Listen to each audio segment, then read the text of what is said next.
Welcome to the only audio you need. This is episode 123 of the podcast. Even though it's its inaugural episode, it actually identifies as episode 123. And I really believe that the intrinsic properties of anything really don't have a lot to do with what that thing is.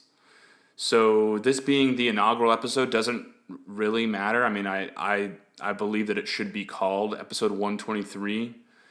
And really anything else that, has some kind of intrinsic quality or property that for histories has been called a specific thing or has been known as a specific thing really doesn't have anything to do with what that thing is. So welcome to the inaugural episode 123. I recently heard a number that the U.S. could end homelessness for just $20 billion, which does sound like a lot of money, but you have to put it in perspective that our military spending currently is right around $750 billion. But I really don't see the need to end homelessness when you really get down to it.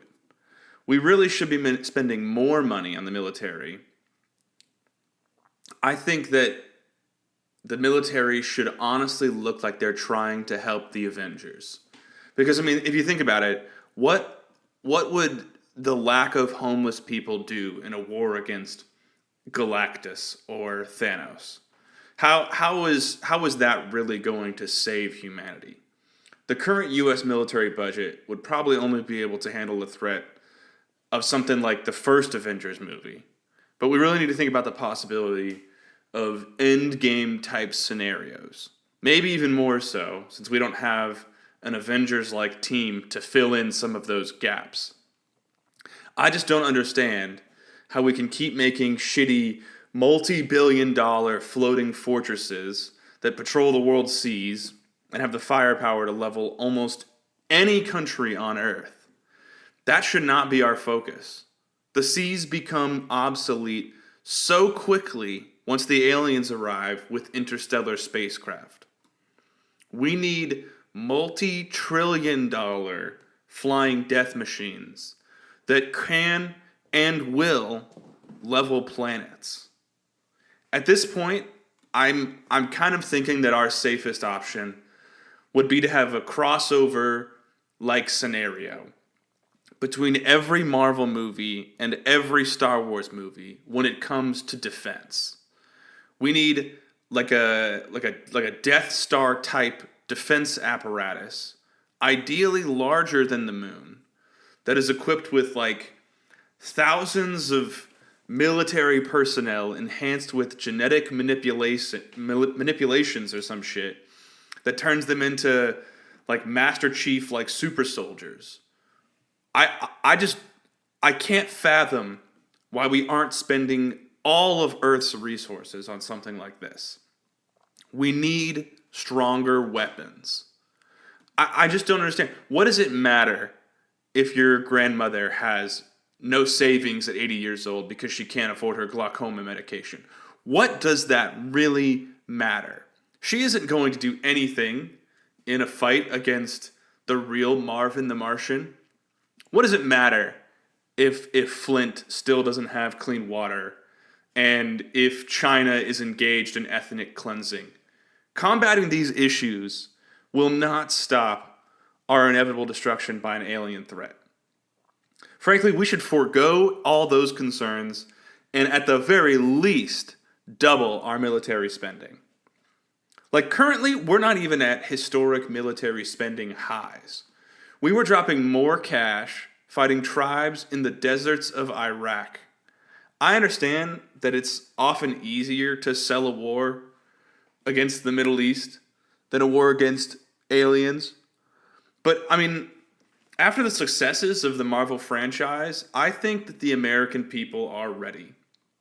Those were essentially propaganda films for how important it is to fight against all threats that face the human race, real or imagined. I just feel like right now we're more we're more unprepared than I'm comfortable with for when the fighting comes to American shores and American cities. I just I don't know.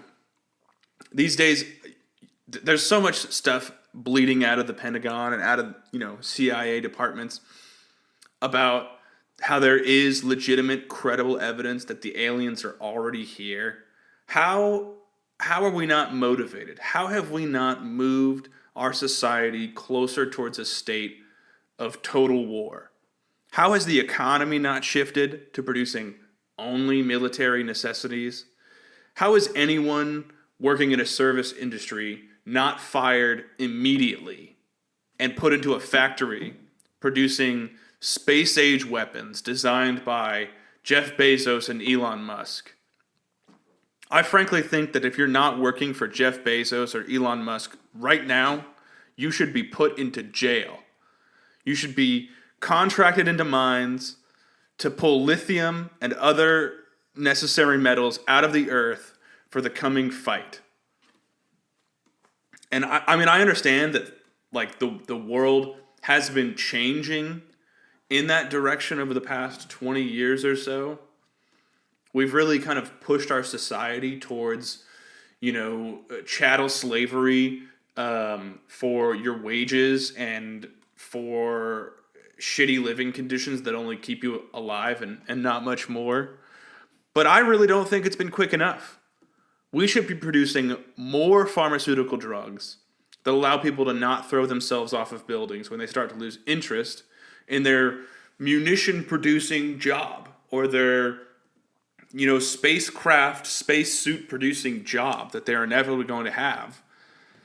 And I really think we should be isolating ourselves more to combat the potential for aliens to take over the bodies of humans and infiltrate our society that way. We've already isolated people to a pretty staggering level. This is probably the only voice you've heard that hasn't been someone you live with in, weeks or months at this point. I don't know. We've done a lot of great work in dismantling society for the greater good, as in how do we fight the aliens? But I think we need to do more. We really need to have more people follow in the footsteps of the great leaders of our time, a la Jeff Bezos and Elon Musk. If you really look at it objectively, these are the only two people, and maybe his royalty or whatever, Sir Richard Branson. Those three dudes are pretty much the only people who are legitimately looking towards the future. They obviously know that the aliens are here and that it's not worth it to spend any money on fixing the humanitarian crises that really face the planet today. That's chump change when you really get down to it. There's no point to be doing, work to get water to, the millions of people who don't have clean drinking water today. What is the point at the end of the day? We should be rapidly turning humanity into a spacefaring species. In 20 years, if you aren't working for Amazon or Tesla, I don't believe that you should be able to eat food or live in a house. They know that holding your livelihood hostage will be the best way that they can motivate you to join the fight against this impending alien threat. And I just want to figure out the best way that we can support these wonderful individuals. Another thing I wanted to talk about was have y'all ever, you've been living at your parents' house and you saw a closed door and you happen to actually open it when you know you shouldn't have opened it. Like, doors have locks, and there's a good reason for that. Sometimes even if it's not necessarily like you shouldn't go into that room ever, you definitely shouldn't go into that room all the time. And when I was in high school, I happened to actually walk in on my parents doing the deed. It's a pretty common occurrence. Like you've definitely heard of people walking on their parents before. This isn't an unheard of thing, but it's definitely a memorable moment for me. And I walked in. I was just trying to say, hey, I'm gonna go over to my girlfriend's house, probably trying to do the exact same thing. And my parents' door was shut. It has a lock, but it was not being used at the time. So mistakes were made on both parts. Obviously, locked door, it's their bedroom. I should have knocked, and that probably would have been the end of it. Albeit a pretty awkward knock, no doubt. But it would have been a lot less awkward than what actually happened. So, I opened the door and I was like, oh shit. And I pretty quickly shut it and darted out to my truck and was out the driveway and about to put it in drive to bolt out of there, bolt off the street, when my dad, comes running out from the front door.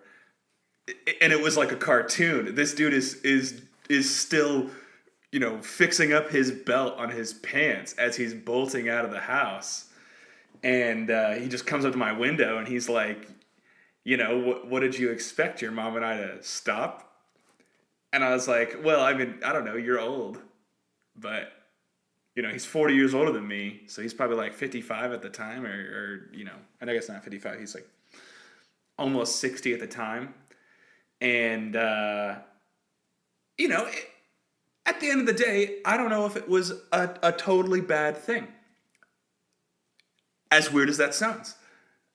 I think that my dad and I's relationship got markedly better after that experience. And it could have been a number of things. It could have just been that I was older. After that point, everybody's relationship, I think pretty universally, or maybe not universally, but in large part, people's relationships with their parents gets better as you kind of get older, and they are less just your parent, and they're more like your friend or like a colleague or whatever, going through life dealing with shit. But my relationship with my dad got a lot better after that. Maybe it was just like subconsciously, I was like, this dude fucks. This dude can handle himself. Or I don't know, I saw him more in a different light than just my dad. I was like, this dude is a guy. My parents are just people. My parents are out there just, being themselves.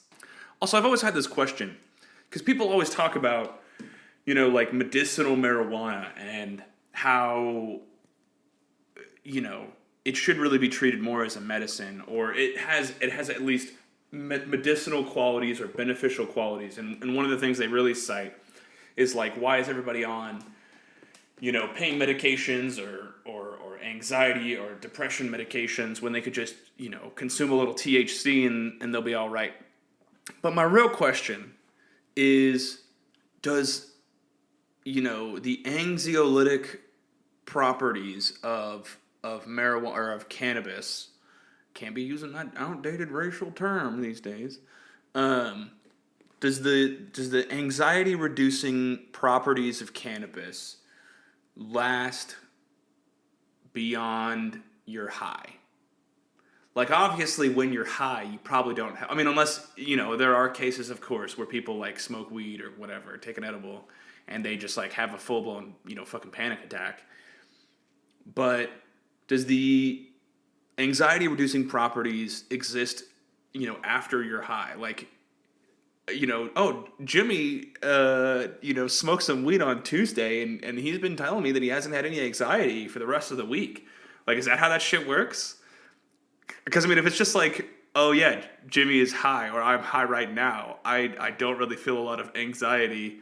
I don't really feel like, a lot of depression or pain or whatever, or my appetite's gone through the roof. Like, yeah, that's just being high. if that was the case for like everything, it's like, oh yeah, man, my self-esteem is so much better after I've been consuming alcohol.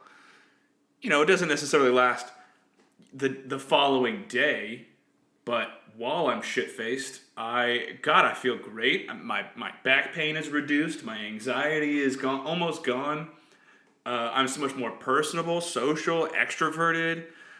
You know, alcohol is just amazing. Or like, what if that was the case with like other shit? It's like, you know, I really have a problem with my anxiety. I feel like, you know, all the time there's just this sense of impending doom. But when I'm strangling kittens, it just all goes away. It's just spectacular. I just feel so much better. You know, the world has a different tint to it. It's just everything is so much brighter and more engaging. But it's only in the act. It never really persists after I'm finished. Is that like is that the case with weed where it's just like only during and not following? Because then I'm a little hesitant to say that, you know, cannabis reduces your anxiety rather than being high reduces your anxiety or being high increases your appetite. Unless it's like, yeah, I got this one treatment. Like people talk about like psychoactive drugs and they'll be like, oh yeah, after one dose or one treatment session with like psilocybin, your thoughts about death or your people talk about like ego dissolution or like, you know, you can do ketamine therapy. It's like a, you know, actively prescribed thing today.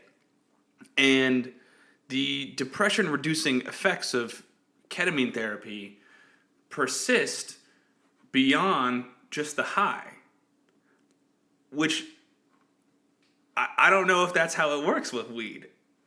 And if it's not the case, it would be ridiculous to be like, yeah, man, when I'm in a freaking deep K-hole and my eyes don't work anymore and I'm just seeing, you know, visual hallucinations the whole time.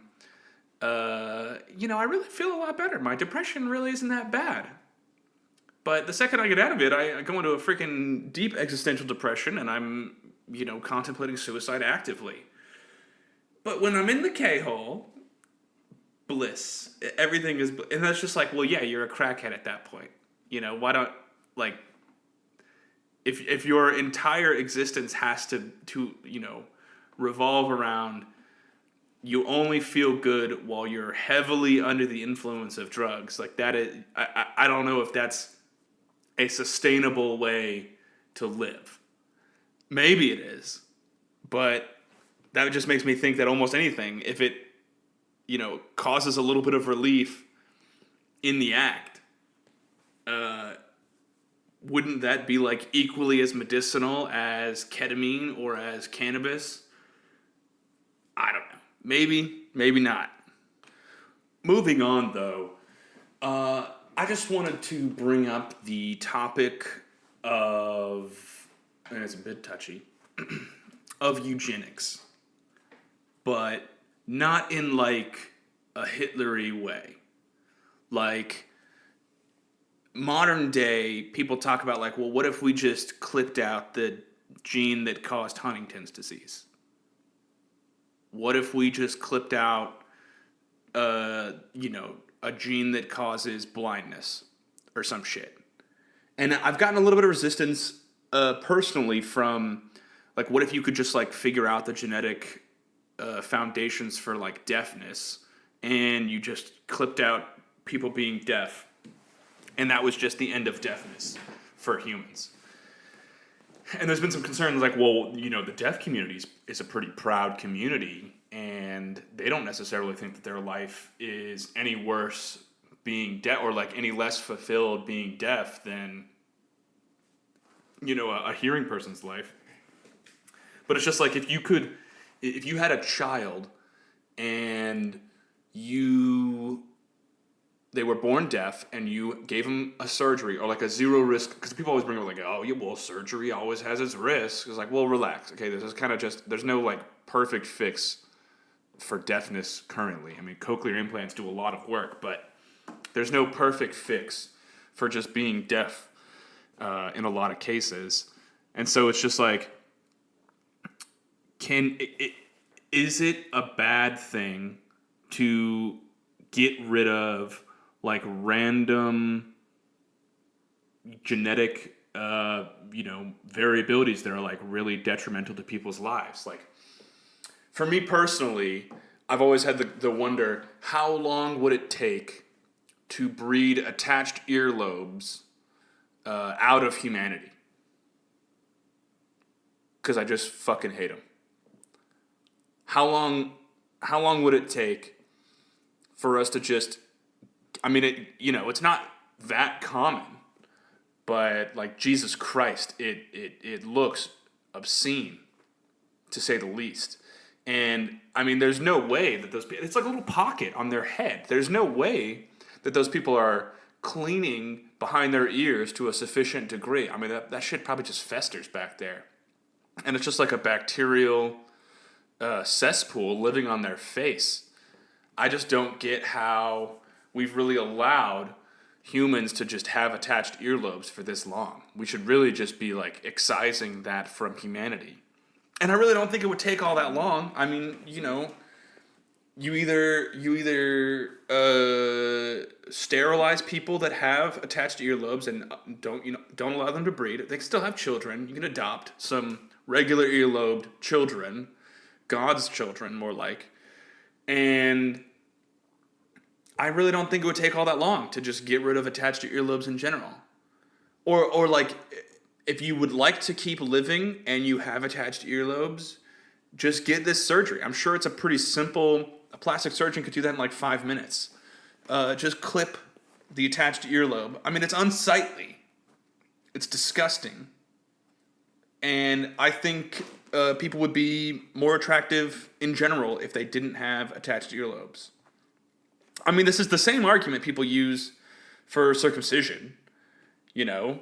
It's customary at this point in a lot of what am I talking about? In fucking American culture, for white people specifically, circumcision is more or less the norm. I've seen a lot of Latin American people refuse circumcision for their children, at least in hospitals that I've been in. And that's understandable. But the same argument for circumcision, it's customary at this point. People often say it's hygienic or it reduces risk of STD transmission. A lot of women think it's unsightly to be uncircumcised. Fuck all that. That's fucking ridiculous. If you can say that the dick should be circumcised, then I can say that attached earlobes should be removed from the population. Cleansed, maybe is probably the better word, from the population. But beyond just attached earlobes, are there other things that we can get rid of without looking like or sounding like we're trying to be Hitler? Like, frankly, I think that Hitler really fucked up the whole eugenics talk, the eugenics discussion. Like, what if you had, with like a vaccination discussion, what if you had, Bill Gates and he was like, I want to vaccinate all of Africa. I want to research a vaccine for all of Africa against malaria. And I want to eliminate human beings getting and dying from malaria for the rest of time by researching and developing a vaccine against malaria. But his motivation, that would be like a really noble idea. You'd save millions of lives. You'd help a really impoverished, part of humanity that's had to suffer with this terrible disease for thousands of years, or hundreds of thousands of years, whatever the fucking long it's been for malaria. And you'd probably reduce the number of sickle cell anemia as well because of the heterozygous advantage of having, half of the genetic material to have sickle cell. You're much less likely to get malaria. But what if his motivation for all of this was because he thought their lives were so fucking terrible that he wanted to keep them around, keep them living, keep them suffering on this earth for a little bit longer? and you were like, holy shit, Bill Gates, your motivation for this vaccine is goddamn terrible.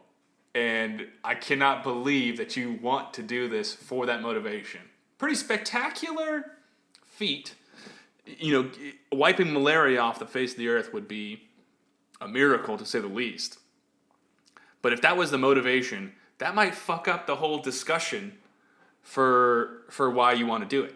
And I feel like almost that's the same thing that's happened with a eugenics discussion and Hitler. He really butchered the whole thing by wanting this like ethnic cleansing to make a super race of humans. And I mean, yeah, obviously we shouldn't flatten out humanity where we're all the same and there's not a lot of genetic variability. But if somebody starts throwing around the eugenics word whenever you're talking about eliminating Huntington's or eliminating Alzheimer's or some shit, I don't know if that would necessarily be fair. You can't just start calling that shit eugenics and start calling people Hitler who want to try to do something like that. Or at least you can, but I don't think it should be given any credence. But I mean, you start running into issues. Is it necessarily eugenics if you're doing like in vitro fertilization or something like that, and you have 10 embryos, and we do some genetic testing on those 10 embryos, and we're like, hey, which one do you want to implant? 9 of these are perfectly healthy. They won't have Huntington's. They won't have a litany of other diseases or like hereditary diseases. But one of them has Down syndrome. Would you implant the embryo that has Down syndrome? I don't know. Maybe there'd be like a certain requirement of people to have that embryo implanted, like a certain percentage of the population. It's like, well, you gotta. There's been some advocacy groups, there's been some lobbying by the Down syndrome lobby, and their way of life, their culture, their existence is potentially in peril because of modern genetic advancement, that we kind of think that we need to do something about that. They've lobbied us to try to do something about that. But like, Jesus Christ, is that eugenics? You're obviously making human beings better through technological advancement, but haven't we been doing that for thousands of years? Isn't a spoon some technology to make human existence a little bit better?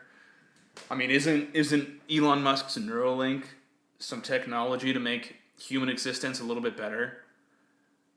Can we not expand this to maybe making me a 6'5", Thor-like looking motherfucker that, is immune to cancer? I would like that. I think people would be like, if there are more hot people in the world, I don't think hot people get less hot. Like, you don't need some like ugly motherfucker next to like a supermodel to be like, oh yeah, that supermodel's actually good looking. You can see that person in isolation and be like, God damn, that's a good looking human. Whatever they've been doing, whatever, ridiculous workout method or thousands of dollars of, effort spent on looking like that, or a lifetime of effort to look like that, that is appreciated. And I don't need some horrendous looking human being to make me realize that. So I don't necessarily know if I agree with, if we just make everybody look perfect, that we'll run into a bunch of issues and we really won't appreciate what we have. I don't know if that's going to be the case. But moving on, I'm hearing that to combat some of the stagnating vaccination rates in certain parts of the country, they've decided to release some new scientific data that they were kind of holding on to that actually shows SARS-CoV-2, the coronavirus, it's caused all this hullabaloo over the past year or so. It actually if you get infected, it actually can give you autism. And they're releasing this data to kind of spur along some people who have been hesitant to take the vaccine, just to show how important it really is to get vaccinated, to get this pandemic under control, just to save the population from not just death. You know, that was already a concern for a long time now, but really to save the country from just more autism. And I know what you might be thinking. If you're in this camp and you really need to be convinced at this point, you might say to yourself, now, wouldn't a vaccine give me autism or give my child autism? And now, that may be the case on occasion, but more often than not, you actually have a higher risk of autism in general just from contracting COVID. And then, in addition, they're also releasing a vaccine against autism itself. It's a kind of a beautiful double, whammy setup. And really, this second vaccine is not really a vaccine against autism per se. It's more of a determiner of whether or not you were ever going to get autism. You know, they bring you in, they give you this shot, and you either get autism immediately, and now either I was going to get autism and this has just solidified that, or you receive the shot and you're totally the same as you were when you walked in. And you can think, breathe a sigh of relief. I was never at risk. I hadn't, this has protected me from any future bouts with autism, and I'm free and in the clear. It's a pretty marvelous piece of technology, but it's only going to be available in the coming months. So I would definitely look into that. But it just kind of strikes me how afraid it seems so many people are of just autism in general. I don't understand how autism really became this, boogeyman that people would risk death over, It was like, would I rather contract some kind of disease, which, like polio or some shit, where it's like, there's a decent chance you just die, and if you don't die, you're in like an iron lung, or your legs don't work, or something crazy like that. They would rather risk a life-threatening illness like that rather than this imaginary susceptibility to autism. I've never understood it. I think autism is really not all that bad. Overall, obviously it comes with its pros and its cons. The cons are, pretty large, and I'm sure the people that live with autism on a daily basis, they wouldn't mind if there was a cure for autism, but I also don't necessarily think that there's it's like a super, it's like the same thing. There's a very, vocal community, pardon the pun, a enthusiastic community of deaf people who don't necessarily think that a cochlear implant or something like that should be given to somebody without their, not obviously without their consent, but you shouldn't be pursuing a cure for deafness. I don't necessarily know if there's a similar kind of community within the autistic community where it's like we don't necessarily need a cure for autism because, potentially just like the deaf community, they don't necessarily see their life as, hampered or horribly worse than a hearing person's life. They just see it as different.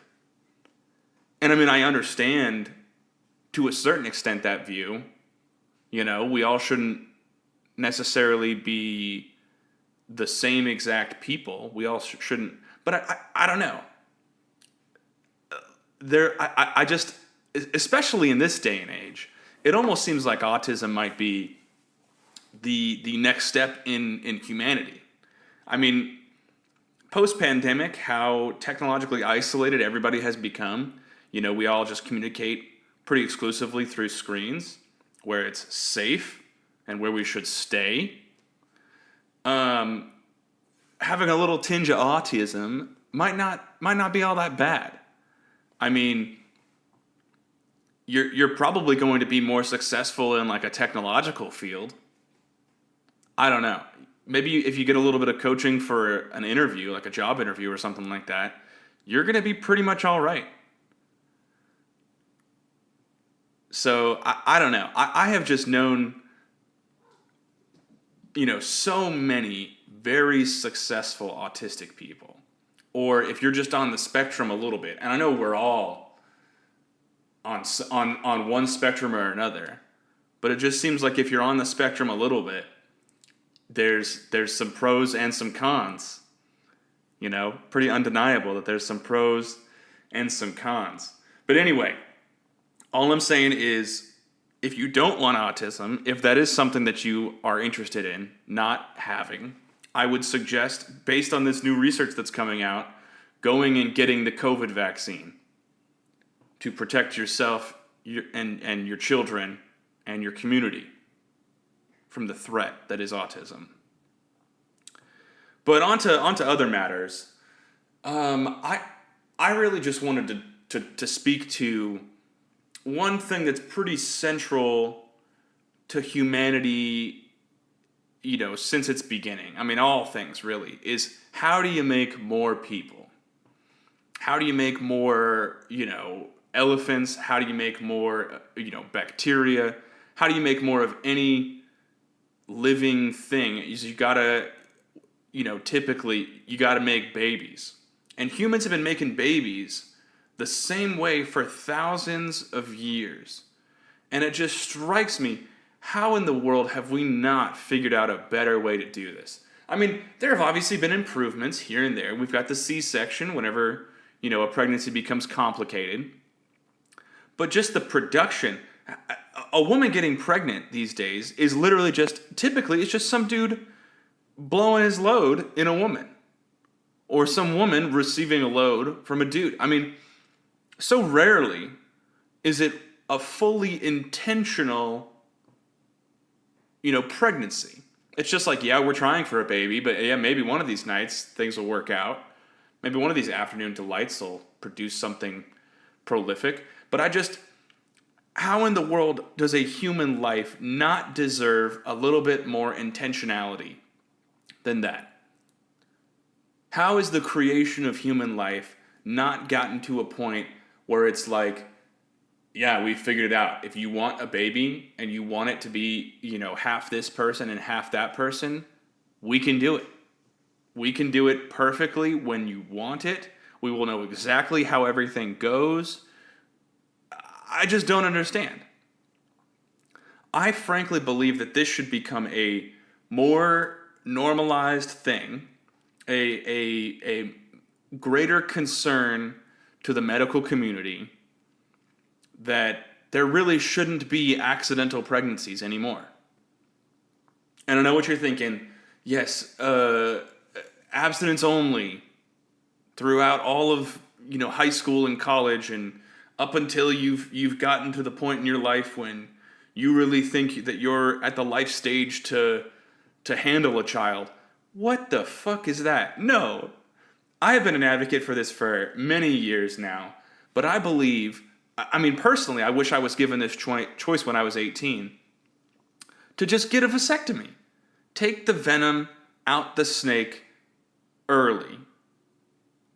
Frankly, it should potentially be mandated, or at least, maybe not mandated, offered to all males or those who produce sperm, that you should be able to get, even women potentially, I don't know.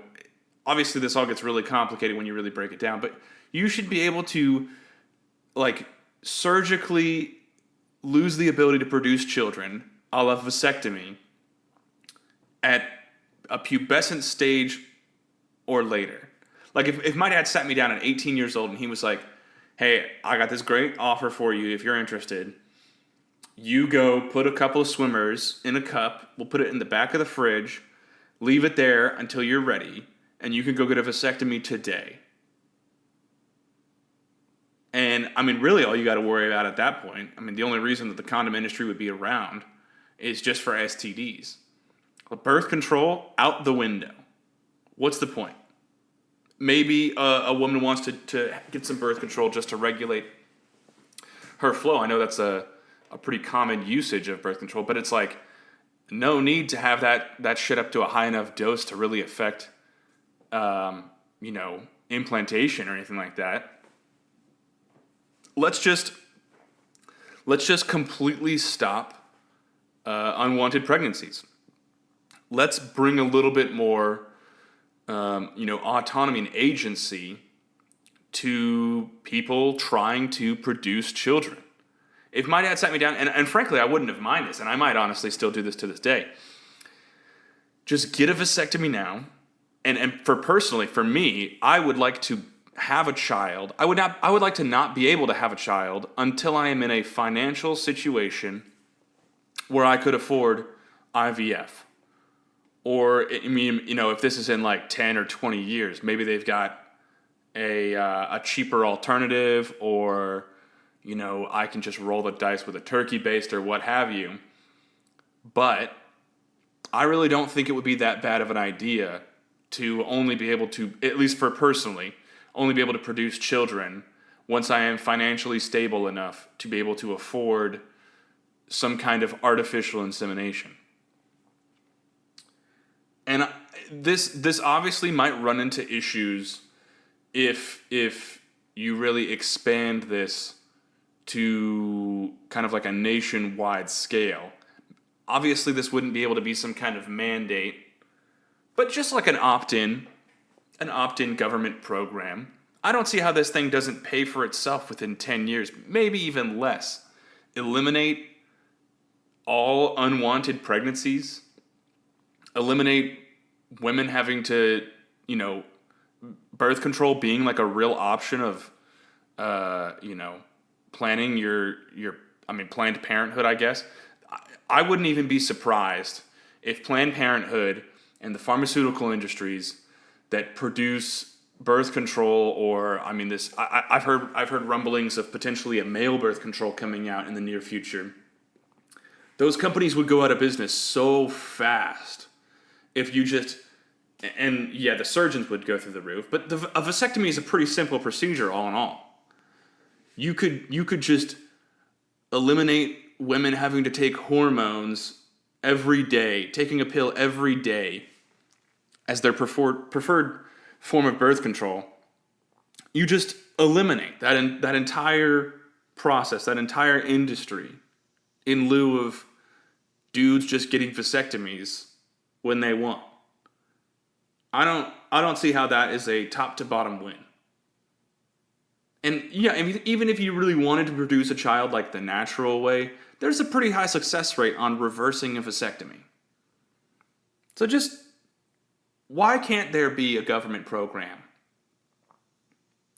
just like this? I think that the government, frankly, should have a larger role in reproductive rights. How is that not the case? How do we not have a well-funded governmental program that will give those who opt into it vasectomies? That just seems like, if we want to expand medical care to cover, dental and eye procedures, there's been some talks of like Medicare expansion and stuff like that. If we just did, Medicare for all and happened to include a program for free vasectomies, I don't see how that wouldn't be the most fiscally responsible decision you could make. But anyway, moving on to more radical ideas, more pressing matters that I think really shape the United States at large, how do we reinstate the United States population's fear of the Middle East? I know what you're thinking. You know, we've been in a war with a couple of countries in the Middle East for 20 years now. President Joe Biden is currently planning on, removing all troops on the 20th anniversary of 9/11. And it just makes me nervous. I mean, most of my life I have lived with war in the Middle East, and it's really been a guiding principle for much of the country. And I just get worried. There just seems something so intrinsically American about a fear of the Arab world. Like if you told most people, yeah, modern day math is built off of, intellectual work done by Arabic thinkers, I think they would shit their pants. I think they would hate math more than they already do. Like algebra, I don't know how that is taught in American schools. I don't understand it. I think there's something so unifying about a fear of the Middle East that I don't really see this country surviving without that fear. How do we reinstate this fear if we're not at war with them? I mean, we've had a rotating selection of extremist groups within the Middle East that have really carried the banner for us. And I don't even blame the United States government for supporting some of these groups. It really just seems like not only one of the most American things that you can do, but also it's supporting the U.S. economy, the mental state of a lot of the citizens of the United States. It just seems so intrinsically important. And we've had other boogeymen. Obviously, China is quite the boogeyman these days, and Russia for a real long time. They definitely play their part currently, especially in like online attacks. That's like a huge thing for the Russians and the Chinese. And I'm kind of the school of thought that potentially China isn't as much of a boogeyman as it maybe should be. They're doing some pretty fucked up noise in China as we speak and as you listen to this. I don't understand how a modern day genocide is not getting more attention. I mean, I understand it. I understand China's role and their position in the, global ecosystem. But Jesus Christ. I don't know. I just, if we can't have legitimate unification and legitimate mobilization of United States efforts against a modern day genocide in China, it just makes me think even more that the United States really doesn't come together unless it is fear of the Middle East. That just seems like the one thing that I've learned in my lifetime. We come together, we become one nation under fear of people who live in sand. One nation that doesn't understand an area of the globe that has been tribal since its beginning. I mean, it's had stints of control under, empires and shit like that. Don't correct me on this. But we just don't understand these people, and we believe that they don't understand us at all, and they hate our way of life, and that's become such a unifying principle of the United States. And I really just don't see how the United States can really exist without this fear. Or I mean, at least we're not going to exist in our most optimal state. It's not going to be the best form of the United States without this unifying fear of the Middle East. I mean, there have been other things that have tried. Immigrants from Mexico. Nobody agrees on that. Immigrants from Asia, other parts of the world. Nobody agrees on that. The war on drugs, nobody agrees on that. Should we legalize all drugs? Should we continue to let, multi-billion-dollar corporations produce opioids that are ravaging so many parts of the United States? Should we continue to allow the CIA to import drugs from various countries to destabilize, inner city communities and also prop up political leaders that they have interests in other countries?